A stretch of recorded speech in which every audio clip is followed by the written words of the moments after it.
আসসালামু আলাইকুম। পবিত্র জুম্মার দিনে একটি ঘটনা।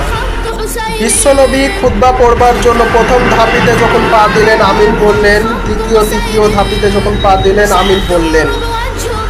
নামাজ শেষে রসুল পাককে জিজ্ঞাসা করা হলে রসুল পাক সাল্লাল্লাহু আলাইহি সাল্লাম বলেন, জিব্রাইল আলাইহিস সালাম আমার কাছে এসেছিলেন আর বললেন, যে পবিত্র রমজান মাস পেল অথচ রমজান মাসের একটিও রোজা রাখলো না, সে ধ্বংস হয়ে যাক। আমি তার সঙ্গে একমত হলাম এবং আমিন বললাম। দ্বিতীয়ত, যখন জিব্রাইল আলাইহিস সালাম বললেন, যে সকল ছেলে মেয়ে তার মা বাবা পেল, মা বাবা দুনিয়ায় বেঁচে আছে এবং তাদের দেখলো না, তাদের খেদমত করলো না, তারা ধ্বংস হয়ে যাক।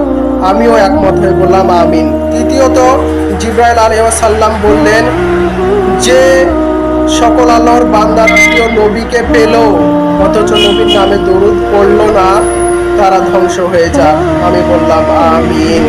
আর এই প্রিয় কথাটি শুনলেন আপনারা, কেমন লাগলো কমেন্ট করে জানাবেন। আর আপনি নতুন হয়ে থাকলে চ্যানেলটি অবশ্যই সাবস্ক্রাইব করে আমার পাশে থাকবেন। ইনশাআল্লাহ ইসলামিক ভিডিও নতুন আপনারা পেয়ে যাবেন।